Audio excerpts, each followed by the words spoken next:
Assalamu alaikum masu kallon mu. Yau muna cikin darasin mu na uku a topic ɗinmu mai suna indices cikin mathematics. Yanzu za mu ɗauki exercises mu solve su da first law of indices da muka yi deriving a karatunmu na baya. Za mu yi amfani da wannan formula wajen solve waɗannan exercises. So in mun duba exercise na farko an ce simplify din nan, simplify 10 raised to power 5 times 10 raised to power 4. So in kana da wannan question ya za ka yi, kawai direct za ka yi amfani da wato formula da muka bayar na x raised to power a times x raised to power b is equal to x raised to power a plus b. Tunda base din the same ne, duka 10 ne, abinda za ka yi shine kawai wato ka ɗauki powers ɗin ka yi adding. So ka ɗauki base ɗaya shine muka ɗauki 10. So mun yi adding power din 5 plus 4, gashi nan 5 plus 4. So in kai adding 5 plus 4 zai baka 9. So ansan ka zai zama 10 raised to power 9 shine ansan naka. In mun je na biyu, exercise na biyu za mu ga a raised to power 3 times a raised to power 9. Shi ma base din the same, kawai mu ɗauki base ɗaya, mu ɗauki a, sai mu yi adding powers din, sai mu ce 3 plus 9. Gashi nan a raised to power 3 plus 9 zai bamu a raised to power 3 plus 9 kuma zai bamu 12. So mun samu a raised to power 12 shine an samu.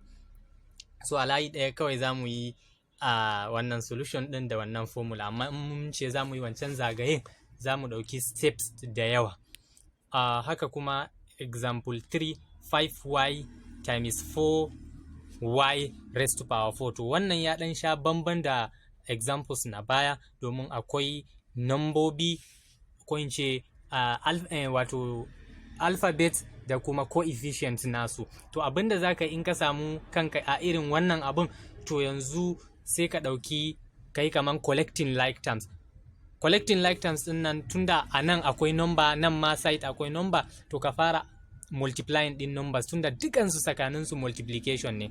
In ka ga number da alphabet a haɗe haka kaman 5y din nan, 5y yana nufin a tsakaninsu akwai multiplication. To kawai sai ka ɗauki nambobin ka yi multiplying nasu farko. Sai na ɗauki wannan 5 ɗin na je na yi multiplying times wannan 4 ɗin, shine na rubuta 5 times 4. Kawai na yi rearrangement ne zan ce. Sai kuma na ɗauki wannan y ɗin, gashi shine a nan y times y na farko na ƙarshen nan mai power 4 ɗin nan. So na yi rearranging na wannan tambayan kenan. So 5 times 4 kuma zai bani 20. Sai in ce times, to y in ka ga alphabet haka kawai a tsaye ba wani abu a kansa, to yana nufin akwai 1 ne power na shi. To shi kuma y raised to power 1 sai kai adding da wancan power na 4 din nan. So y raised to power 1 plus 4. So 20 times y raised to power nawa kenan? 1 plus 4 zai bamu 5. So ansan ka zai zama 20 y raised to power 5. Sai the last one, shi kuma 2 times 2 raised to power 2 times 2 raised to power 4. Base din the same, mu ɗauki base ɗaya mu yi adding powers shi ma. So powers din 2 plus 4 zai bamu 2 raised to power 6. That's how you solve using the first law of indices.